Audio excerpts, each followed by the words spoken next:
and welcome everyone.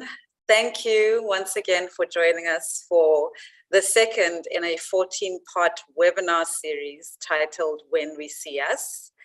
This discursive program precedes a major eponymous exhibition of the same title that is slated to open here at Zeitz MOCAA in November 2022. And so this program, this discursive component, is conceived in collaboration with the Institute for Humanities in Africa, or HUMA, at the University of Cape Town. Zeitz MOCAA is also grateful for the additional support to our curatorial and exhibition programming from Gucci. Over the next 9 months, we will continue to bring together as diverse a global network as we can of esteemed thinkers, institutional leaders, and cultural practitioners to unpack a wide array of topics around Black subjectivities through the lens of Black figuration, contemporary art, and visual cultures. The framework of these discussions will center Black self-representation in the Pan-African world and its vast diaspora. In our first inaugural webinar session on 29 March, which we were very happy to have a great turnout for. Thank you to all those who joined us then. That first session was led by our Executive Director and Chief Curator, Koya Koa, in conversation with Director of the Studio Museum in Harlem, New York, Thelma Golden, and the Director of HUMA himself, Divine Farr. Within that session, we introduced some of the key themes that will be foregrounded throughout the series as we continue on over the next 9 months. And more specifically, we were quite concerned with the heightened desire of Black figuration in this current moment of contemporary art practice, particularly by artists of African descent. And we tried to think through what this may project onto future imaginaries of Black representation. And as Koya noted in that session, it is worth paying attention to this growing interest in Black figuration for many reasons, not least because it contributes to shifting limiting narratives about the Black experience. And as she put it in a quote that I found quite poignant, a concern with Black figuration today contributes to a lexicon and grammar that participates in visually writing, reading, and storying those experiences from the purview of the continent and its vast diaspora. Before I continue to frame tonight's conversation, I just want to again alert our audience today that we will, of course, be taking questions. To the right of your screens on our platform, you should be able to locate a Q&A button. Please proceed with submitting your questions there, and we will take 20 minutes towards the end of this evening's conversation to respond and to put them forward to our 3 speakers today. In this second session, we have invited our speakers to enter into a close reading of the title for both the webinar series and the upcoming exhibition as a way of thinking through the potentiality of forming a new vocabulary of relation, of speaking, and of seeing each other. One that begins to emancipate us from the imposition of a particularly historical gaze. And as the title for today's session suggests, we are attempting to define the we and the us in When We See Us. So it is my pleasure to introduce today's speakers to you. Joining us here from Cape Town, we have Nomusa Makhubu, who is Associate Professor in Art History and Visual Culture at the University of Cape Town. As an artist, art historian, and curator, Makhubu's research encompasses African popular culture, performance art, photography, and political engagement in art.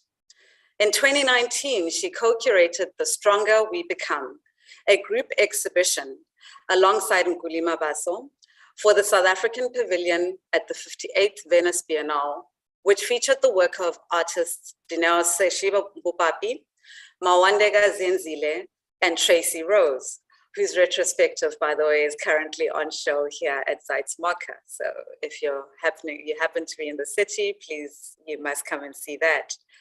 In 2013, she co-edited a special issue of the journal Third Text titled The Art of Change.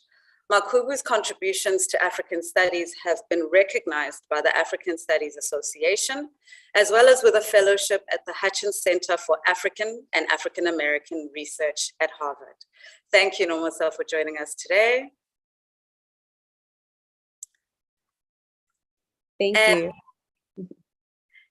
And secondly, we are really honored, incredibly honored, to have the renowned Senegalese philosopher, economist, and academic, Dr. Felwine Sarr, join us for tonight's conversation from New York. Sarr teaches at Duke University in North Carolina. His lectures and academic research focus on epistemology, economic policies, and the history of religious ideas. In 2018, Sarr and French art historian Bénédicte Savoy published a groundbreaking and widely cited report commissioned by the French President Emmanuel Macron, which argues for the return of artifacts stolen by European colonial powers from Africa and Asia. Dr. Sarr is the author of the critically acclaimed book, Afrotopia, in which he offers a meditation on how the continent can pursue its own renewal and self-discovery, to create an active utopia by reflecting on its own vast mythological universe and ancient traditions, nourishing a cultural reinvention and embracing green technologies that tackle climate change and demographic challenges. We're looking forward to hearing more from him about this particular proposition in the context of this conversation tonight. Kimberly Drew is Associate Director at Pace Gallery. She has previously worked as social media manager for the Metropolitan Museum of Art in New York, where she's joining us from today, reinvigorating and diversifying the institution's digital presence. She has since held positions on the communications teams of Studio Museum, the Met, and the Gallery Lehman Maupin. Kimberly is a leading voice in contemporary art. She is the author of the international bestseller, This Is What I Know About Art, and the anthology, Black Futures, which she co-edited with New York Magazine writer and journalist Jenna Wortham. The book brings together diverse contributors across multiple formats, images, essays, recipes, tweets, poetry, and more, to capture and preserve flourishing Black creativity and art in our digital world. And so, as a point of departure, perhaps it's worth hypothesizing that across the continental and Afro-diasporic spectrum of artistic and cultural production, there has always existed a shared desire to complicate the representation of Black presence in contemporary society. One that inextricably seeks to counter the persistence of systemic and colonial violence. As has been previously noted, it is an intentional the title of this webinar series is an intentional subversion of the title of a 2019 dramatic miniseries by the award-winning Black American filmmaker and television producer, Ava DuVernay. The name of her series was When They See Us, and it offered a deeply irreverent and challenging critique of the American justice system. However, in subverting they to we, a dialectical shift occurs that begins to cue a generative interrogation into self-representation and self-writing from a Pan-African and pan-diasporic perspective, in conversation with collectively imagined futures. Thus, when we see us, denotes a reflexive imperative that foregrounds the relational, it allows for a complication of global hierarchies of Blackness that are themselves a construct of a Western preoccupation with a North-South geopolitical axis. Mm-hmm. And so I really think that the one thread with which we can begin this discussion today, is to ask, how then do Black artists, writers, and thinkers of African descent create new visual vocabularies and aesthetic imaginaries that invite this dialogue between the us and the we? This is a question that I think should not only be posed to those who are the makers of images that reflect the multiplicity of Black life, but also to our three invited speakers today, whose respective and specific research interests are in varying degrees concerned with complex notions of Black enunciation, Black agency, and self-determination in pertinent and potentially interconnected ways from their seemingly disparate contexts as well. Geopolitical context, so to speak, South Africa with Nomusa, Senegal with Dr. Felwine Sarr, and the United States with Kimberly Drew.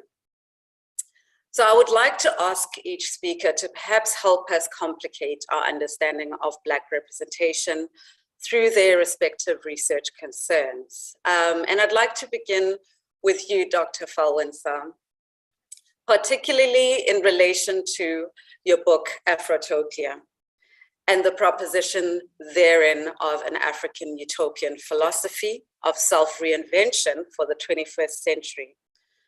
Could you perhaps begin by giving us a sense of what you mean by an active utopia and the utopic? I would like to start by saying that I'm very happy to be part of this conversation with Kimberly and Nomusa and Tato, and thank Koyo for inviting me. So when I was listening to your introduction, I was just thinking that absolutely it's necessary to have a new vocabulary of the relation and to define the we you're talking about, and probably to turn the gaze on ourselves first and to get rid of what I call a regime of heteronomy, always seeing yourself through the lens of the eyes of the other, not just seeing yourself. And it's why in Afrotopia there is this desire of establishing for Africans the modality of our presence in this world, being the one who established this modality. We have a long history in the African continent of being the object of representation of the other, the object of discourse, and being under what I call civilizational injunctions. You must develop yourself. You must enter in the time of modernity, and with all this vocabulary of lack, of weakness, and with this idea that we have to fill a gap, and the global trend of the humanity is far beyond, and we have to catch up the global trend. And in Afrotopia, the idea was that no one can build the metaphor of our future, and no one can build our present, if it's not us, and we don't have to delegate to the other the task to think and to represent and to imagine and to create the social space, the forms of life that we have to inhabit. So this idea of an active utopia is to say that an utopia is not just a dream or that once we never fulfill, but it's an active action that can change the reality. And if you want to change the reality, you have to start in the space of imaginary creativity and thought, because this space is also a space of reality. It's not just an outside of the reality. And most of the question that African nations are dealing with, the question of economy, ecology, education, security, etc., they are based on a space. They are based on a representation of our place in the world and a representation of where we are and what is reality. And the task of creating, fulfilling, building, inventing reality is a task that African, our artists, thinkers have to do to be able to change the current reality. If you are not satisfied with this current reality, the first space where we can work and where we can create a different way of relating with all the dimension, the economic dimension, is a space of invention and creativity. And scholars, intellectual artists have the responsibility to do that. And during some historical sequences, Africans have been dehumanized, dehumanized, and the project of rehumanizing oneself or rehumanizing, the life and the world and African societies is an urgent task, and the project of creating forms of life that are sustainable can be traced in all the intellectual and the artistic production of African and African descent, all the diaspora. If you read their philosophical work, their artistic production, this idea of producing sustainable form of life, rehumanizing life is an idea that you find everywhere. And every society, more important African society, need to define, or Africans need to define for themselves the direction they want to give to their, and the meanings they want to give to their collective adventure. And this is an active utopia. It's mean what? Building the representation of the present and the future. And it's what I call an Afrotopia, and Afrotopos is the place that is not yet here, but that we can bring in the historical reality by thinking it, by imagining, and by acting in the historical times to make it happen. And there is, given our history, an ontological necessity of producing this form of life, sustainable life, and rehumanized life. And we need all the material and the archives that we have to build that. And we need also to get rid of the Western mythologies or the Western teleologies that are called development or whatever they call it, with this idea that the African societies have the largest archive of the experience of what life means, because they are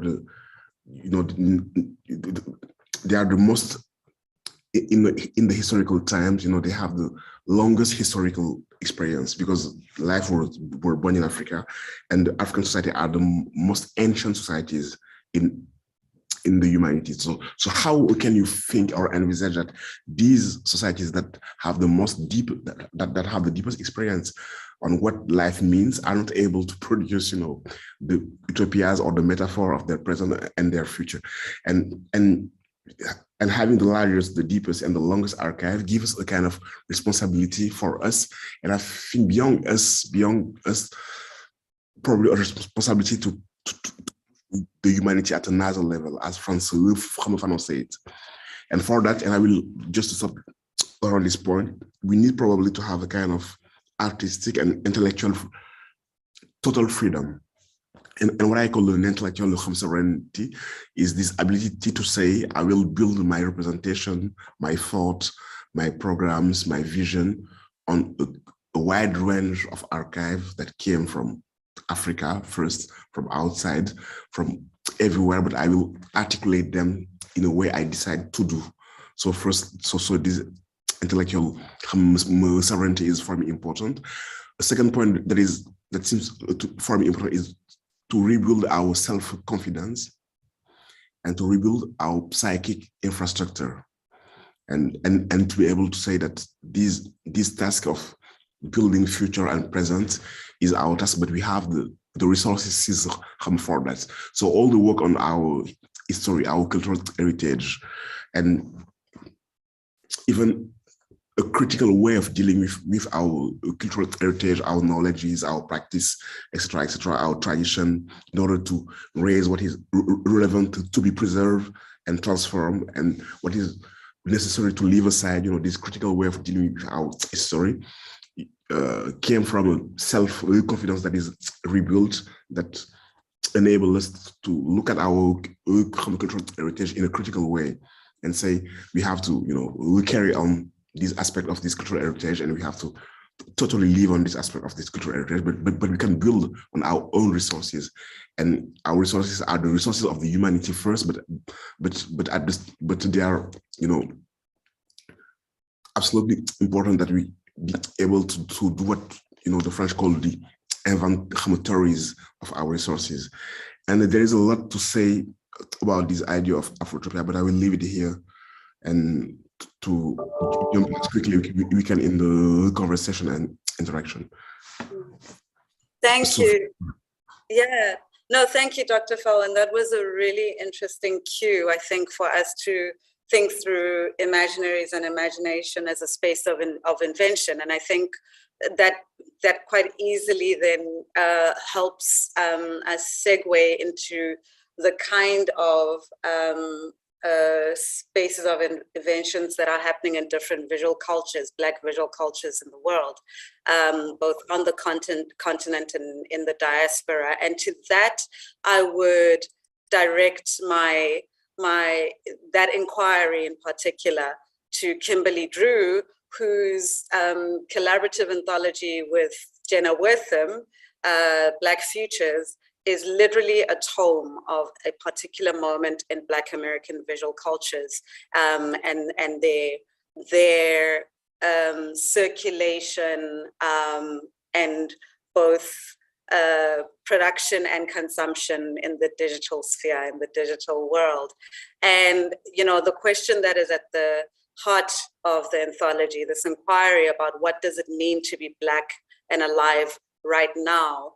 Kimberly, was that an attempt on yours and Jenna's part to visualize what that looks like right now, to offer a visual vocabulary and an aesthetic for what that looks like right now within your context in America? Wow. I'm just so excited to be a witness to this conversation. I'm very honored to be a panelist. I was taking so many notes as Dr. Sarr was speaking, because I am obsessed with concepts of we, concepts of utopia, and specifically the idea of turning the gaze upon ourselves. And so to answer your question, Black Futures is kind of the opposite. It's not us saying, this is exactly what it means to be Black and alive right now. This is the rubric through which you should run your life, or think about your archive, or think about your practice, or think about your neighbor. For us, it was more about introducing the idea of finding a more complex way to think about our identities, finding a more complex way to think about moments in our own chronologies and how we might find the space for their own significance, whether that be something small or something large. We realized in this moment of social media and these advents in the ways that we connect, there's so few tethers that we have to larger archival practices. So for example, in the United States, we have a Library of Congress, which is actually headed by Dr. Carla Hayden, and they enacted this huge archival project to try to record all of Twitter, and very quickly realized that that was an impossible feat. And that's kind of where Black Futures picks up to say, okay, we have these incredible ways that even in South Africa, students are utilizing social media to speak up and talk about fees and to talk about injustices that are happening in their communities.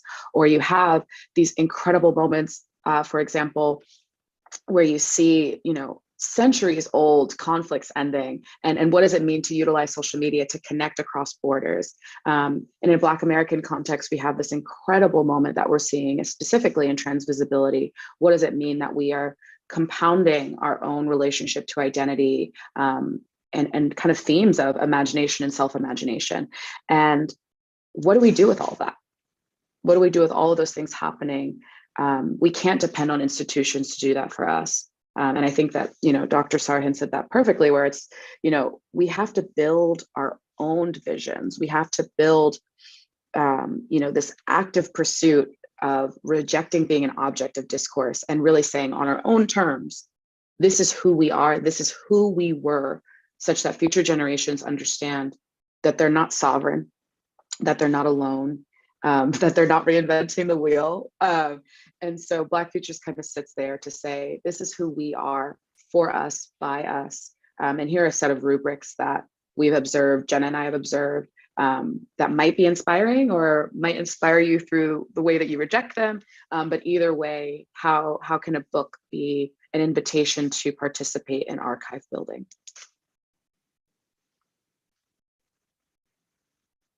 I think I also want to sort of here you speak about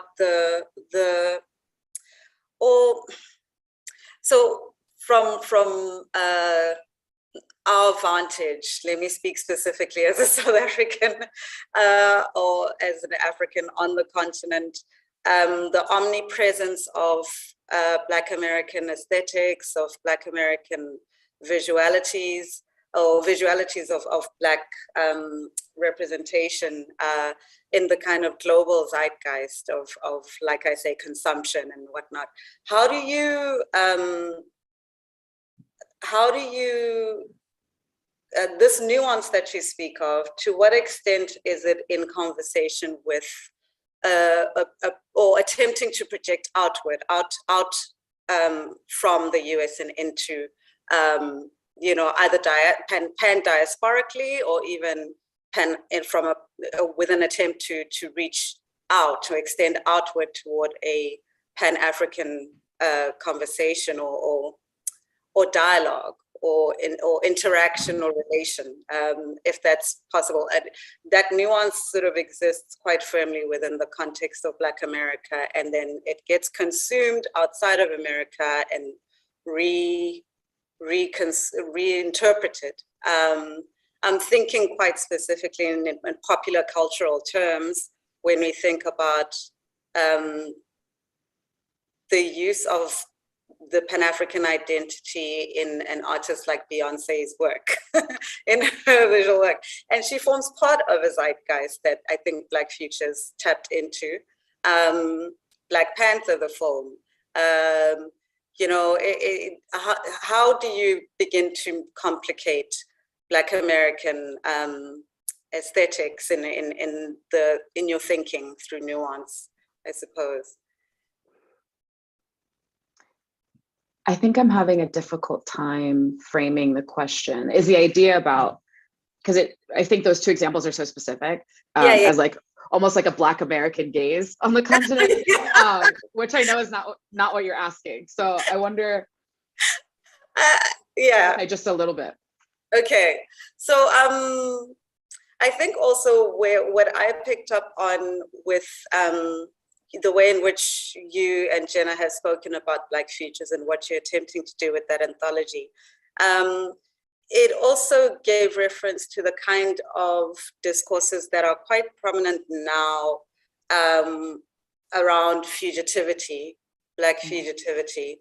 And I mentioned that because I look at also another artist like Arthur Jaffa, whose film, Love is the Message is Love, is a kind of way to complicate Black American subjectivity. So I suppose I'm thinking through the hypervisibility of Black American aesthetics and Black popular culture, and how perhaps Black Futures tries to unpack that in some way, in more complex ways. Yeah. Oh, that's such a good question. Sorry, my brain is like, pew, pew, pew. I don't mean to put you on the spot. It's just, it is a way to then think through what I want to put forward to Nomusa as well, around the question of social resilience, and in the work that she did with the South African Pavilion at Venice Biennale. But if you do have a response, perhaps you and Nomusa would find a way to enter into that back and forth later. Yeah, no, I will just say quickly, I feel like Love is the Message is Death, Arthur's film, is like such a perfect entry point, I think, into this conversation about new vocabulary, new languages, and complicating the ways that we're perceived. I think some people have really appreciated abstraction as this kind of like opportunity to sidestep being overly represented or being overly marginalized, overly objectified. And I think what Arthur's work does really elegantly is take this very private thing, like the video editing process that he utilized, like so many artists do, and then never share it. But thinking about this like act of collaging as a tool, as a liberatory tool, right? It's not saying that this singular thing represents the scope of my practice or the scope of my interest, but how do we anthologize ourselves even as a methodology for building new language around how we want to be perceived or how we want to articulate the many, many thoughts that cross through our mind from a cultural perspective. And so it's an interesting question. I think, I mean, not only am I a Black American, but I'm a Black American from New Jersey, where the music of where I grew up, New Jersey club music, has become this like huge global project and product, very specifically, where I remember growing up and buying like CD-ROMs, you know, like on Market Street, which is where I would frequent in middle school. And like, it was just this disc that you put into a computer, and that's what we had. Or you'd go to like the youth club, like the under 18 club, and listen to this music. And now it's everywhere, and like on billboards and playing at like Berghain, you know, like these very specific things become these global products. And so how do we utilize collage? How do we utilize, you know, this opportunity to remain opaque through the things that we're exporting? I think is a really large question for all of us right now, which is maybe why I couldn't answer your first question, but these things are so much more complicated, I think, than one moment, one project can speak to. Yeah, and thank you for that, because again, it is about sort of really then pulling apart the we that we talk about, you know, the collective imagination. So Nomusa, I think to you, I think I thought it might be quite pertinent to think through what you and Kulimavaso did with the essay pavilion, in the sense that there is also a question of translating ourselves, right? Translating our identities quite in particular contexts, especially in contexts that are Western or Euro-American, or there is a translation that we contend with when we talk about self-perception, self-representation.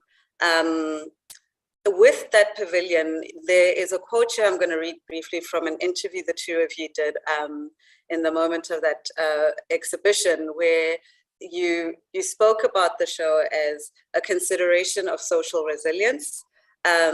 The rise in global movements, I'm quoting you here, the rise in global movements against social injustice is a sign that we have to think more carefully about resilience and the will to resist.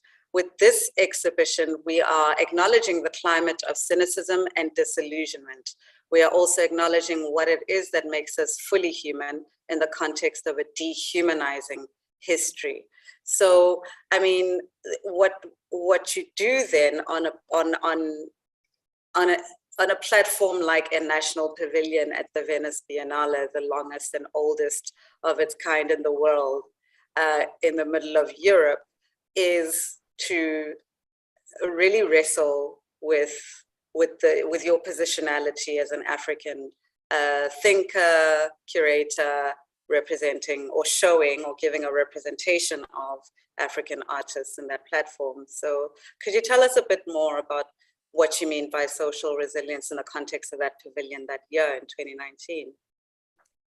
Thank you so much. And yes, I mean, I want to echo what Felwine and Kimberly said. It is an absolute pleasure to be sharing this platform with Felwine and Kimberly.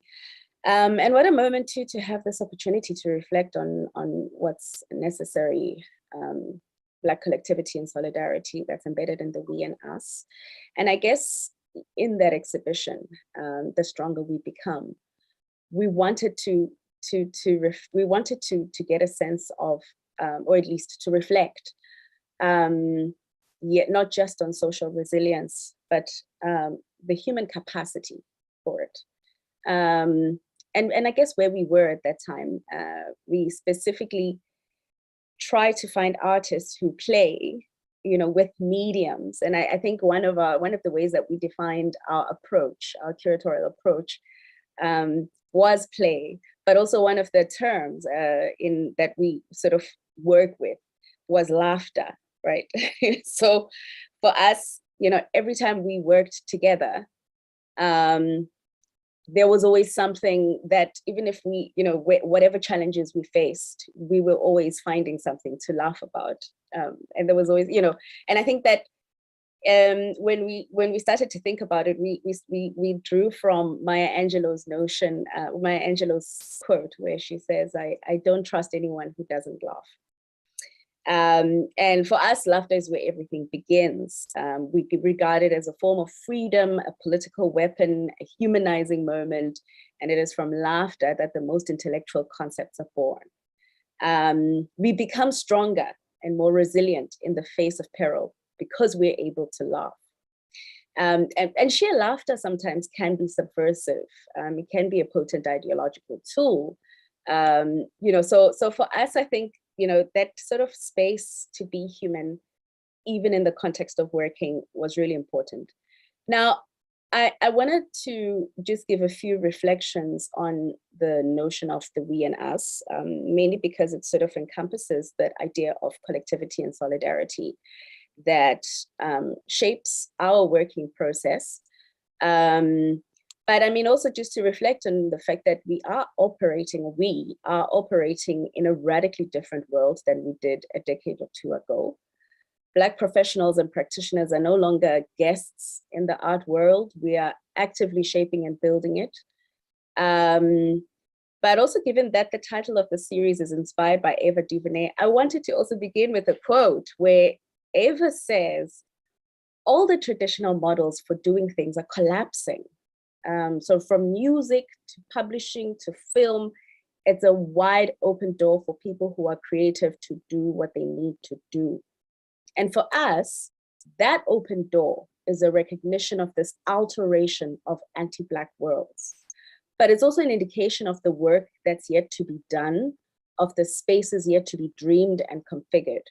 We is not just about individuals coming together. It's about how spaces are configured, or at least recognizing how spaces were configured precisely to limit and unsettle the ease with which we can say we and us.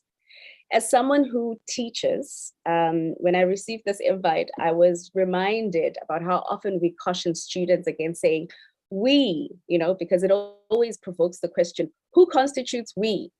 It could refer to any scale of collectiveness, from your few acquaintances to entire nationalities and even global political movements.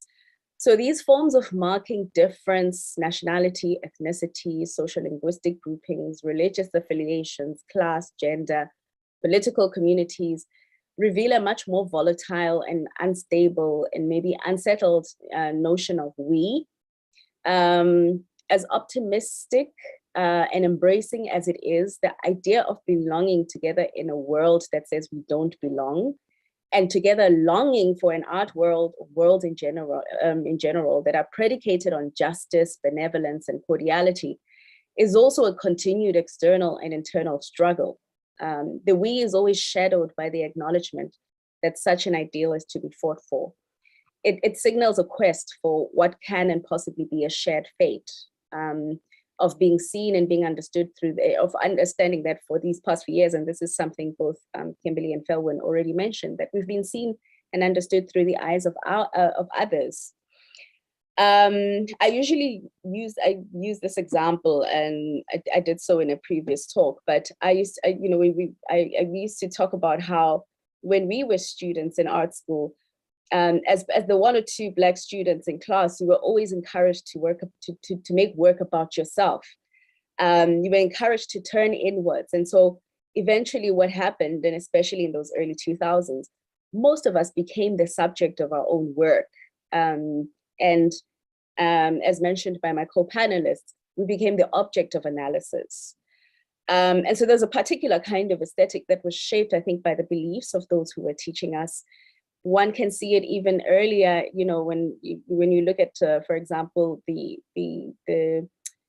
chapter that's written by V.Y. Mudimbe in that book that was co-edited by Chika Okeke Agulu and Okwe and Wezo, where he talks about reprando. And he makes an example of how even teachers were sort of encouraging artists, African artists, to try and find this kind of aesthetic self.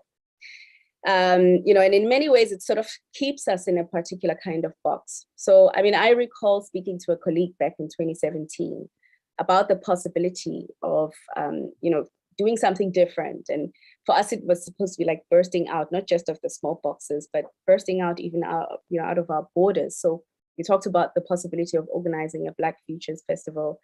And it was such an exciting idea, but the aim was to organize simultaneous exhibitions, interventions, and screenings across different countries, across different continents, all responding to the same concept, the clarion call to excavate our common dreams.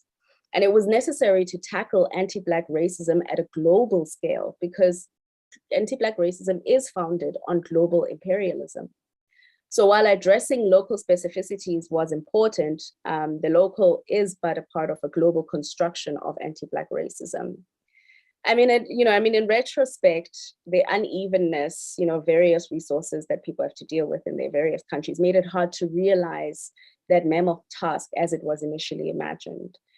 So I guess in my very long-winded way to answer your question, in one thinks about solidarity as a civic, social, cultural, and political will.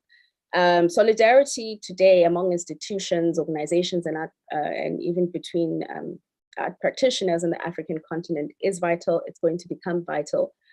But I mean, we always reminded that it's predicated on volatile, uneven, and constrained neo-colonially bound societies.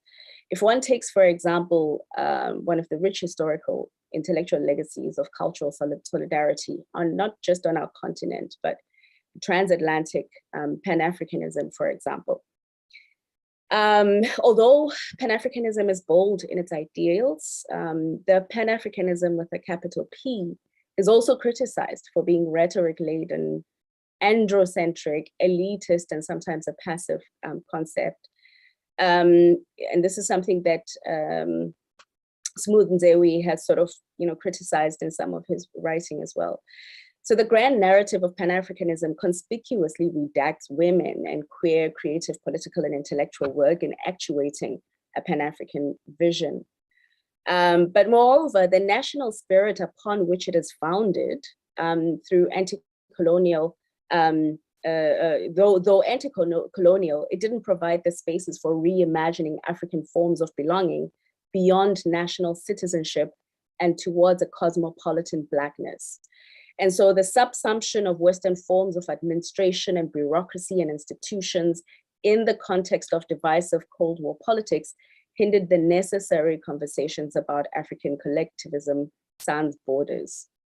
And it also reminds me of what Richard Eiton, called or at least termed as the need to unsettle these governmentalities and the conventional notions of the public sphere. And I'm quoting him here, the civil society that depend on the exclusion of Black people.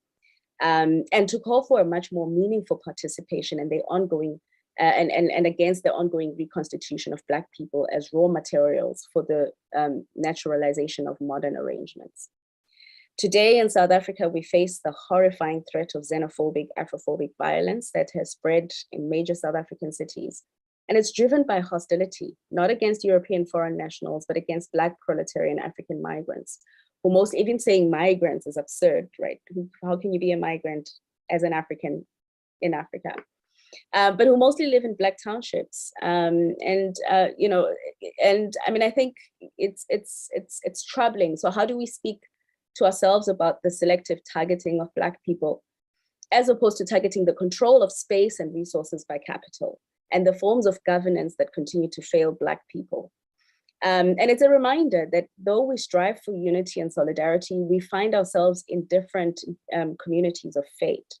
If we live on different sides of the fence with differentiated access to all things that enable a full life, how do we find each other again? We inhabit a world that values permanence and the hubris displayed by the domineering architecture of imperial and colonial institutions. So the levels of access to knowledge in many ways are predetermined by the place in which one is forced by socioeconomic circumstance to live in, and the position that one occupies politically and economically. And moving beyond the institutions and borders locates, the value of knowledge within that sort of relational social processes, as you mentioned, Tato, So in some ways, I think for me, it's important to place value on mobility. The we and the us should be mobile terms. So for me, mobility and movement is key. The we and us should be understood as fluid, social, and relational, as something that's always moving, rather than cements affiliations. These terms should enable easy mobility.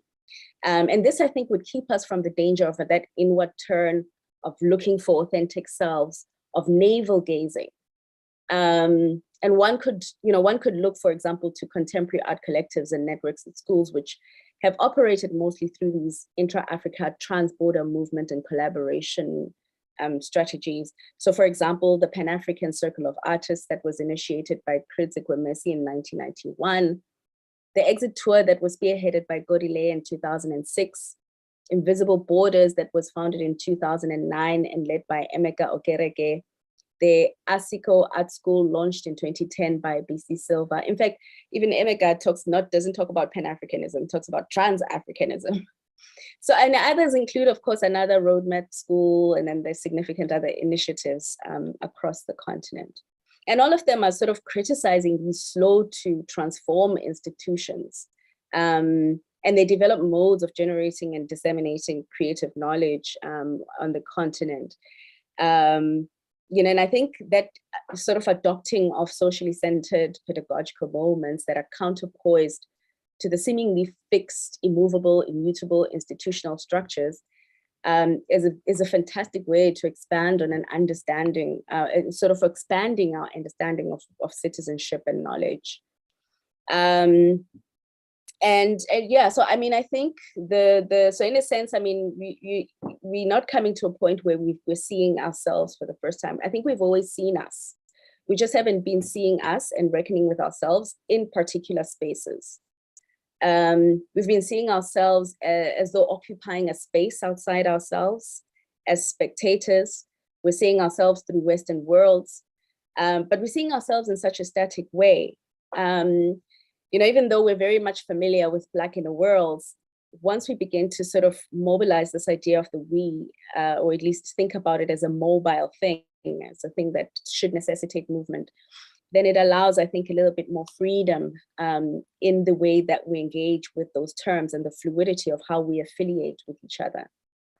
I mean, even in our thinking, we love to think about other concepts like the worlding, transworlding. How do we traverse and disrupt the way that worlds are currently structured in favor of something that's a little bit more possible? And to draw from Jill Koyama, who says in favor of something that's more fluid and more possible, which is a combination of the imagined and the actual. So in The Stronger We Become, when we look at, for example, Dineo Bubape's work, Dineo Bubape reminds us of the games we used to play, Diget or Ngusha. So even when you're going through the sand and soil, it's kind of like that reminiscing of the ability to shift and change and move, in terms of how you decide, how we think about our own subjectivities. The cynicism in Mawande Gazenzile's work, and even Tracy Rose's work, it kind of just captured that ability for us to kind of like put ourselves in a place where we can play, and in that playing, we then begin to create and shape these worlds. We begin to find the key to open that door that Ava DuVernay talks about in finding that other world. But thank you. Sorry, that was a very long-winded way to answer you. No, you actually had an incredible way of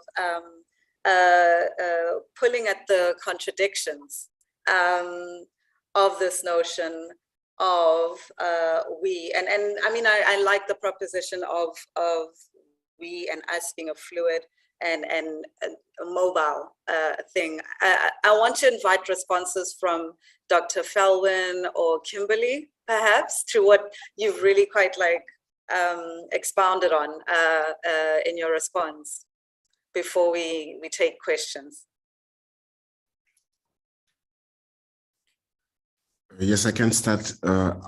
I'm very happy of what Nomusa said about the idea of the we, that is a relational identity. And I think the question is how we build relational ontologies. And if we look at African society in their way of dealing, even if with all the livings and the being, in their archive, there is a lot of fluidity, even if in the identity of being a human, in a lot of African cosmologies, people are migrating between different orders of living. They became stones, animal, plant, beings, etc., etc. And this idea of the fixity of the identity is not, I will say, in bracket, African metaphysical idea. In a lot of cosmologies and stories, the way we build the community is the ability of building it, opening it, the community, and rebuilding it, and taking different places in different modalities of being.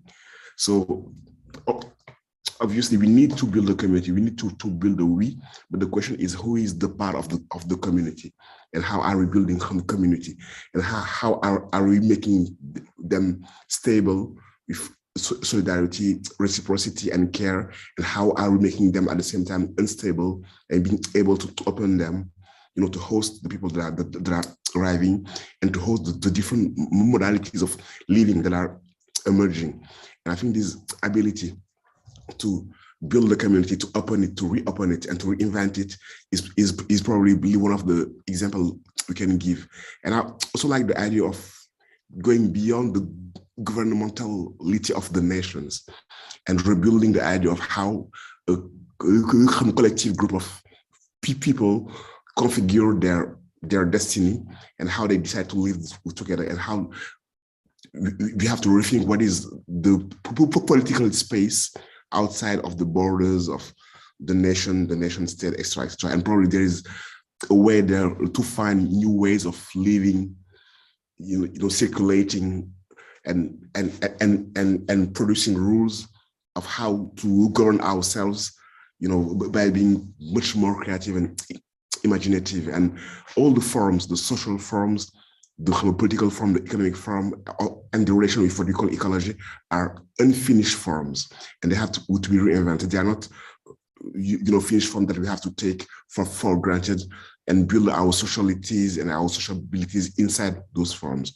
And I really like this, this way of opening the question and the notions, beyond their materiality and their fixities.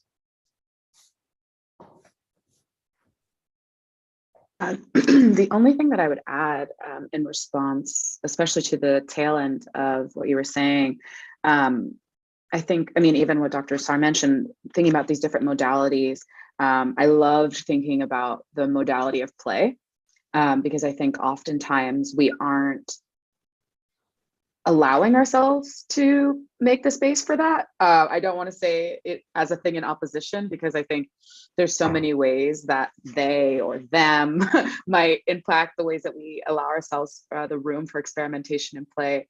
But I think it's something that has to be born from us, of course, right? And I love thinking about that as this almost like antidote to, there's a comment that came in about the topic of Black excellence and Black exceptionalism, and how exceptionalism won't save us.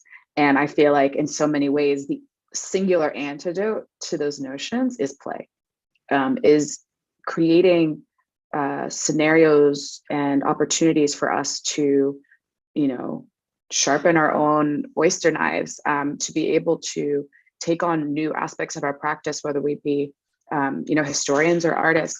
What does it mean to create space for risk in a largely anti-Black society on a hyper-local and a global level? How then do we find the courage within all of that to allow ourselves a space for risk and play and abundance? And of course, I think of like Robin Rhodes' work, or I think about Neville DaCosta's Black Power Naps work as these kind of invitations to look at ourselves differently, and to find space, not for fodder, but for a very serious interrogation of what play might mean to us.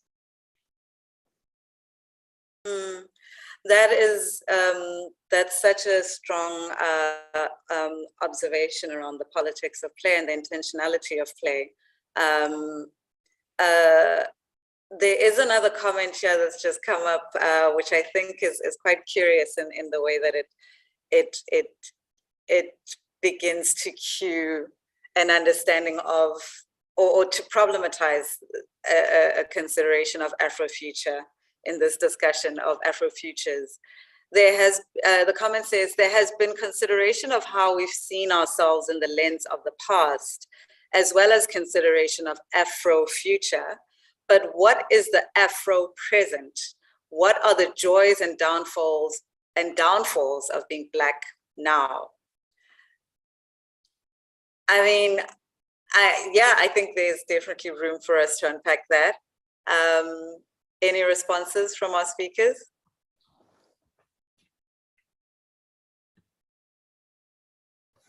Yes. I can try a short response. I think probably we know all what does it mean to be an African, an Afro actually in the contemporary world, in the different dimensions and spaces, and dealing with different type of challenges and issues, but also different type of accomplishments. It's not just, you know, the face of the issues and the difficulties. But probably something that is very, very difficult to tackle is sequential temporalities, the past, the present, and the future. And probably also we have to, you know, you have to interrogate this way of being in a linear temporality. In the present, you have the seeds of the future, you have the forms of the future that are already here, and probably in the past, and we can reverse the temporalities and be able to, or try to think the experience in a durée, in a temporality that is not a linear one, that is not oriented to come toward the idea of progress. And it seems for us how to reinvent different regimes of historicities that are not, you know, through this sequential framing of time, and how to really discover the multiplicity of the temporality through which our life experience, you know, are expressed. And probably in this question of the future, what is arriving, or what is to arrive, or what is already here, but we didn't see it because the plurality of the words that are in the world are opaque. And probably there is a work on knowledge, on thinking, on creativity, on imagination, to be able to unfold the plurality of the words that are within the world in the current time. And I think probably there is also a space of work in this idea of a future, reversing the linearity of the temporalities and allowing for pluralities of experiential time and the temporalities that people are still experiencing in our places, but are not probably naming because of the hegemony of this sequential time and calendar and the way of naming. So here also, I think the question of the vocabulary is important. Absolutely, absolutely. Any other comments to that statement? Yeah, I think that was just brilliantly phrased. I mean, I was kind of thinking I want to respond, but the way you've just put it, Felwine, is just great. But I think also, in some ways, it's a response to a very long history of being seen as a historical people. You know, and I think that you're quite right. We have to see this kind of labyrinthine, the fact that both the past, the future are speculated in the present, they are dreamed in the present, and recuperated in the present. And you're right, you know, that sort of those frames of historicity have to be unsettled. But yeah, I mean, I'm only just echoing that. But I also wanted to respond to this question. It's a very difficult question, the one on how do we work, if not in and through institutions. It's a question I appreciate, and it's a question that I sometimes feel one can't really answer, but I think it's important to begin to tackle. The first thing I wanted to mention is that often we think about institutions in the way that they exist. I mean, of course, institutions in terms of what we already have, the bureaucracies we already have, but institutions may constitute a whole other abstract set of customs and practices and so on. And so maybe the question is about which institutions do we legitimize in realizing ourselves as humane? Which institutions have dehumanized us, and which are the ones that have been delegitimized in that process? So, you know, I guess that treatise is not really about not working through institutions, but rather recognizing. I mean, people can talk about, you know, my grandmother, oh my goodness, she's an institution, you know, as the family is an institution, right? So, I mean, I think once we start to talk about institutions in different ways, rather than the sort of structured forms that have sort of come from a particular, you know, sort of come from the West, then we can begin to think differently about which institutions do we then begin to work through in order to recognize and start to build the worlds that we're imagining. And I would like just to add one word on the institutions, and Nomusa is absolutely right. The institution is the place where things institute themselves. So it doesn't necessarily mean, you know, a formal or a material. The place where the conflict are solved, the place where the social power operates, the place where the trust is built, even if in the space of relationality is an institution. So we'll probably here, we have also to widen the scope of what an institution means, just the place where things institute to themselves.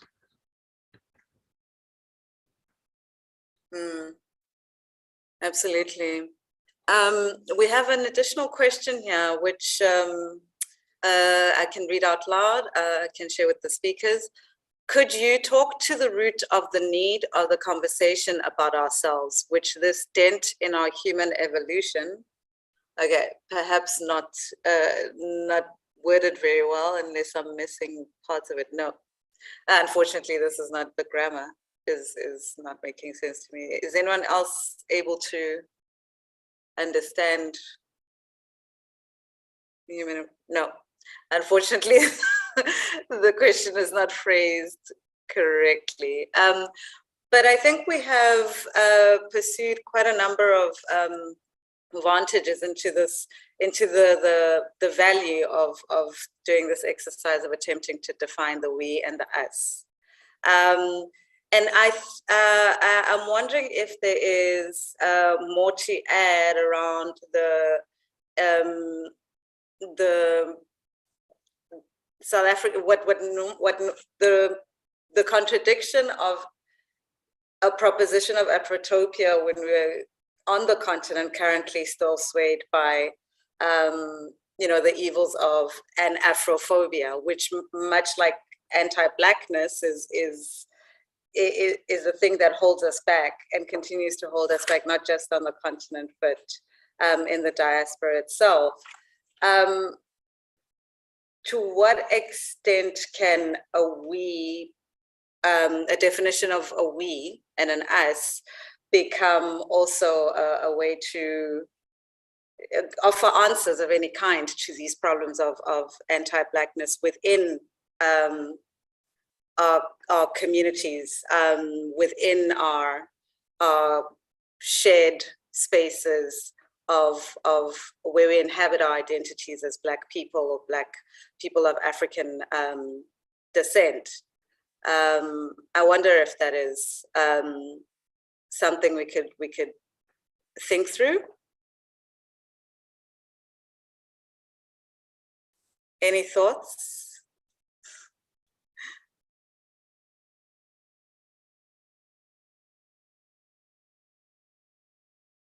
Oh, sorry, Dr. Sarr, you're still on mute.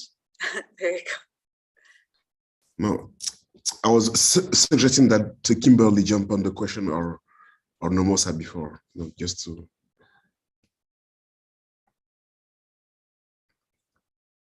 Are they still here?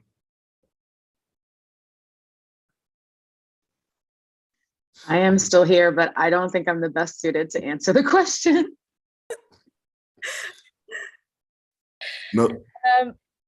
Sorry, may I just ask which the question that Tato's just asked, or the question about There's a new question that's popped in. I suppose that is requesting some clarification from me about what I've just said.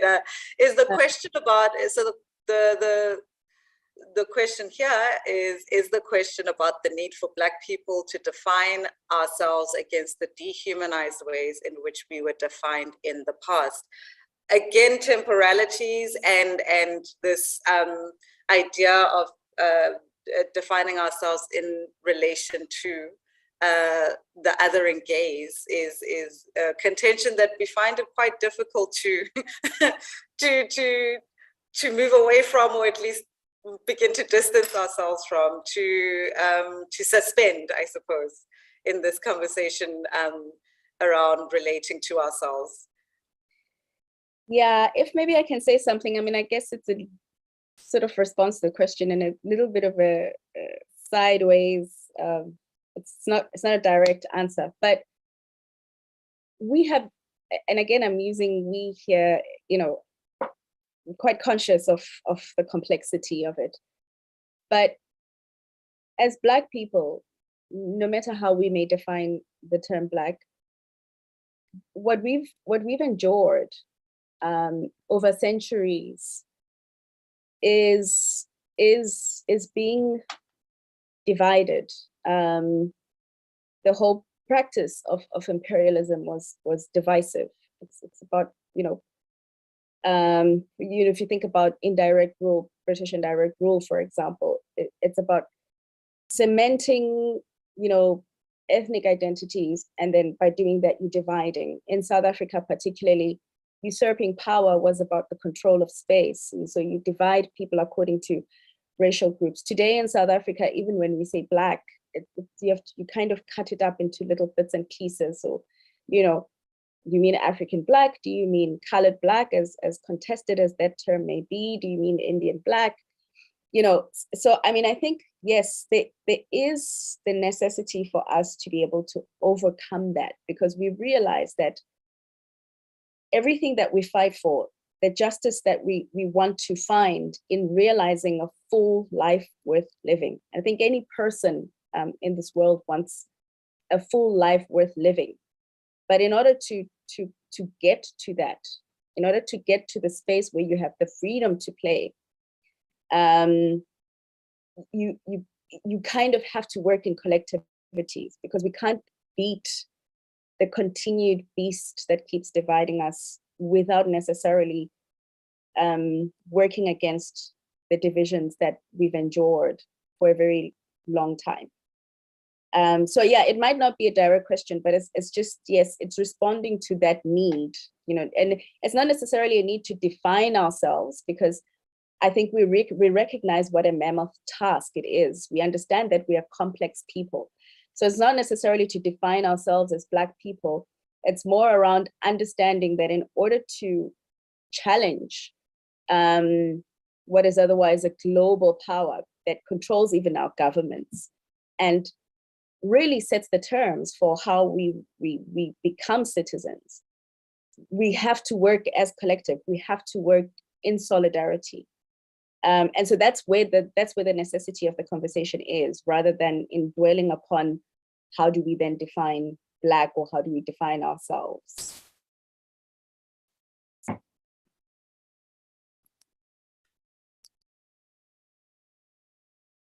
Oh, apologies, Dr. Sarr. It's getting interesting. It is. Continue. No. I just wanted to add that probably the question of the definition of the we is probably one of the most difficult one. And the idea is here, how do we define the we outside of the biological proximity, you know, the family first, or the land, the habit, and where do we root the imaginaries of the belongings, and probably all this dynamic of inclusion, exclusion. You are part of my community because we share the same languages, the same land, the same history, or you are the part of the community because you're a human being, and we have a responsibility of reciprocity and solidarity, and no one can live in a community where you are not fully recognized as being the part of the community, and on which basis or new basis are we building the we, is probably one of the questions we have to solve if you want to build a global human community, knowing that in this utopia of global human community, there's a need for local home community or specific home community to obtain the acknowledgement of their full humanity. And how are they able, at the same time that we try to build this larger home community, to build sustainable or safe community where we are recognized as human beings? I think it's the question of the dialectic of who belongs to which community, and what are the rules, etc., and how are we able to redefine them by being fully aware of the desire of some to build their community on their basis, and by excluding the other, from those community. So it's an ongoing, very sensitive and difficult question. But I think belonging is an obvious interrogation to end up at here, Dr. Sarr, because again, it is the diaspora consideration, the transnational and the continental, have been foregrounded in moments during this discussion. And if we think through Nomusa's notion of we as a mobility, we still end up with the question of belonging and community and solidarity within that mobility. We stand, and there are perhaps socio-political moments recently that have given an indication of the mobility of our solidarity as a we, as a global we. I'm thinking through the George Floyd moment in the US, and the Black Lives Matter movement more broadly, and how the solidarity that came in those particular moments from outside of America perhaps could be considered a touchstone of the kind of question of belonging that comes into play when we consider a definition of the we. Yeah, but I think that's something, Kimberly, maybe if you recognize anything with responding to in that, this notion of belonging that Dr. Sarr put forward.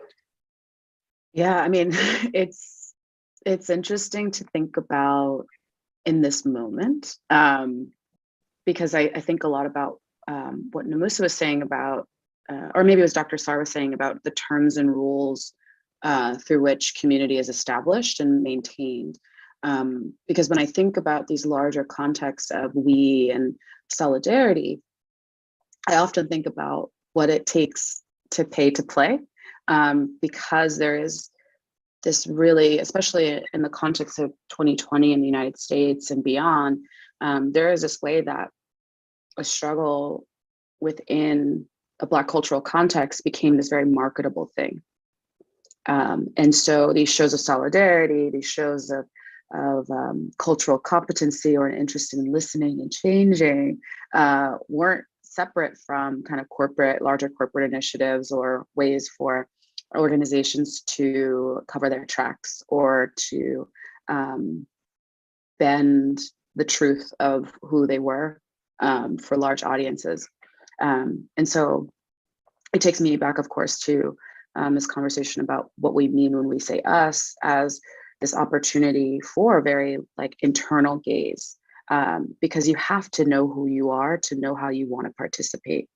You can't put solidarity before a sense of self and understanding what your morals, your rules, and your own terms are, which isn't to say to overprivilege yourself or to err on narcissism, but really to say, okay, this is kind of my internal compass. And so when my guardrails are hit, or when the dog whistle moment happens, I know why I'm activated and I know what I'm going to do about it. And I don't have to rely on these mainstream narratives to define who I am or how I am in the world. And so, yeah, it's a very touchy subject, of course, but it's one that I think is worth commenting on in this context of we and us and them, because there, of course, is this other level of like beyond institutions, these like larger kind of corporate incentives, which I think we all, in one way or another, play into. And just to, I think it also might be worth you responding to this question, Kimberly. Could you speak to the response to Black Futures, the kind of response you received for the anthology, and what urgencies led to its development and publication? It's so strange and like amazing about our book is that we, Jenna and I came together in 2016 to begin work on the book. And because of its scope, it's 500 pages, over 100 contributors. It ended up taking almost exactly 4 years to complete, which meant that our book was born into December 2020, in the ripe early freshman year of the pandemic. And so the response has been multimodal. The response of us as creators of this volume that is now no longer ours in private, but is now very much owned by the public. And then, of course, thinking about ways to engage in as abundant of a way as possible through digital communication. And so we did a number of talks on Zoom with different, specifically Black-owned bookstores, is how we built out our tour. And then we did a symposium in collaboration with the Underground Museum, which is a Black-owned family museum in Los Angeles, California, to further interrogate some of the ideas introduced by our many contributors in the book. And only now, I will say, do we actually get to see the IRL or in real life response to the book, because now is when people are moving around again. And so I still feel a little bit stunned in moments where the book is like in a store window, or I talk to someone who has placed it on their syllabus, which is honestly, I think, one of the greatest honors that there can be when you make a book. And so the response has been many, many things, but because we've been so isolated, it's hard to answer it with any real honesty or integrity, because I just simply don't know.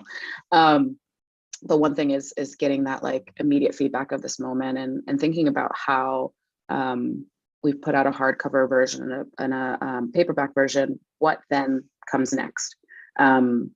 And so hopefully there will be more opportunities to connect in a broader scope in person with others who have read the book or are interested in the book.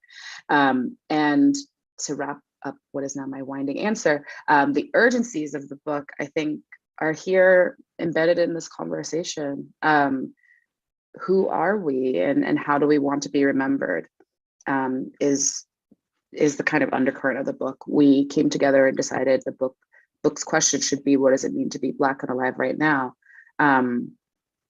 And it's a question posed directly to Black people. It is a question that is open-ended very intentionally, because I don't know, it just feels like an urgent query that we've seen answered historically so many times, whether that's through publications of the Harlem Renaissance or the Black Cultural Conference of the 1990s, the entire illustrious career of bell hooks, the photographic practices of Frederick Douglass at the turn of the century. So what does it mean in the early aughts and beyond to create a record of who we are? Because with social media, it just got really, really vast very quickly. No, thank you for that. I think that absolutely brings us to a pretty productive moment in this conversation that we're about to wrap up. I suppose we could respond to this final question in the chat group, but I think it's rendered redundant when we think through what this conversation was meant to do, which was to center a dialogue amongst ourselves in order to complicate the notion of Black self-representation outside of an othering and historically dehumanizing gaze. So it's not a question of locating the discussion around we and us, around productive alliances, but rather to think through what solidarity and collectivity looks like as praxis and pedagogy from the point of view of Black subjectivities. Any final comments, thoughts from our three speakers are most welcome. We have about 5 minutes left to the discussion before I give my thanks for the evening to our audience that participated today. Any additional thoughts?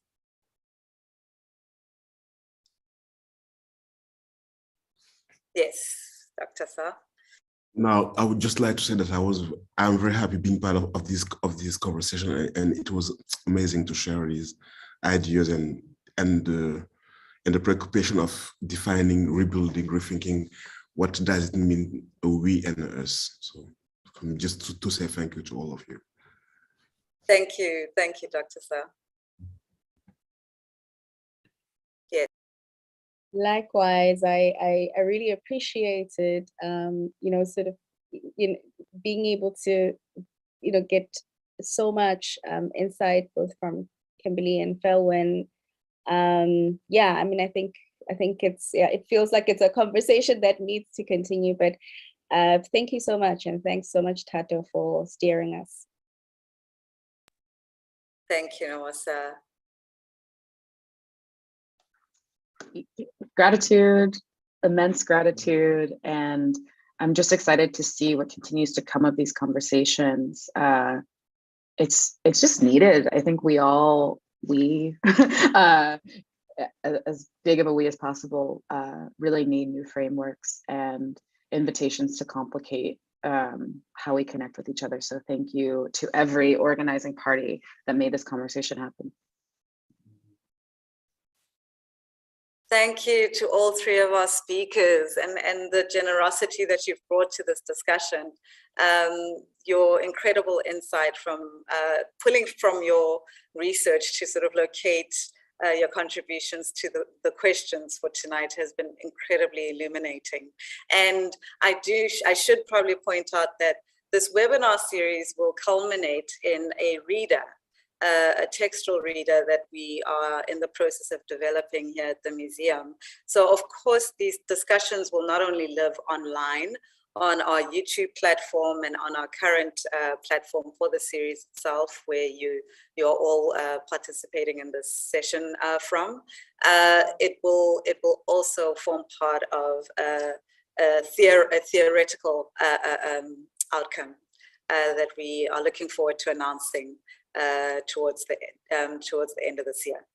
Thank you very much for tonight. Our next webinar session is on the 31st of May, and we are incredibly, we will be making announcements about the speakers once we've confirmed, and the thematics will be available regarding that session will be available on our website and social media. Thank you so much for today, and to all our partners in this project, Huma and Gucci, our proud sponsors, thank you very much. Have a good evening and take care. Hope to see you soon next time. Thank you all.